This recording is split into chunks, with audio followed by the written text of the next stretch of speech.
আসসালামু আলাইকুম রহমতুল্লাহ। প্রিয় ষষ্ঠ শ্রেণীর শিক্ষার্থী বন্ধুরা, গত ভিডিও ক্লাস পর্যন্ত আমরা কিন্তু আলোচনা করে শেষ করেছিলাম তোমাদের যে অনুশীলনী প্রশ্নগুলো, অধ্যায় 2 যেটা ছিল তোমাদের, সেই অধ্যায় 2 এর প্রশ্নগুলো কিন্তু আমরা বেসিক কনসেপ্ট যেগুলো ছিল সেগুলো নিয়ে কিন্তু আমরা আলোচনা করে শেষ করেছিলাম। সো আজকের ভিডিওতে আমরা যেটা করবো সেটা হচ্ছে তোমাদের জীবজগতের 2 নম্বর অধ্যায়টা ছিল, সেই অধ্যায়টার অনুশীলনী প্রশ্নগুলো আমরা একটু সমাধান করব।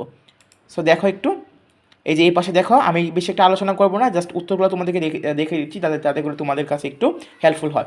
সো এখানে দেখো শূন্যস্থান পূরণ রয়েছে এই পাশে, তারপর রয়েছে বহুনির্বাচনী প্রশ্নোত্তর এবং এখানে রয়েছে সংক্ষিপ্ত প্রশ্নোত্তরগুলো রয়েছে।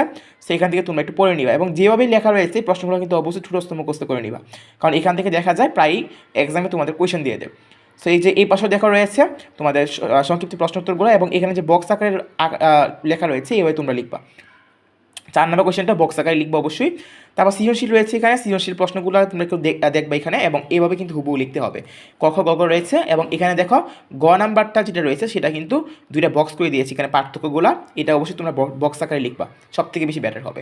আর ঘ নাম্বারটা যেটা রয়েছে পয়েন্ট আকারে লিখেছে 1 2 3 4 করে 10টা লিখেছে, তোমরা এইভাবেই লিখবা, 1 থেকে 10 পর্যন্ত সংখ্যা দিয়ে লিখবা। 2 নম্বর কোয়েশ্চেনটা যে উত্তরটা দেখতে পাচ্ছ এখানে, 2 নম্বর কোয়েশ্চেনের উত্তরটা হচ্ছে এই যে এইটা। সো আজকের ভিডিও আমরা এই পর্যন্ত শেষ করব। বেশি কথা বললাম না, কারণ তোমরা যদি বেসিক কনসেপ্টগুলো বুঝে থাকো তাহলে এই কোয়েশনগুলো এভাবেই লিখতে পারবা।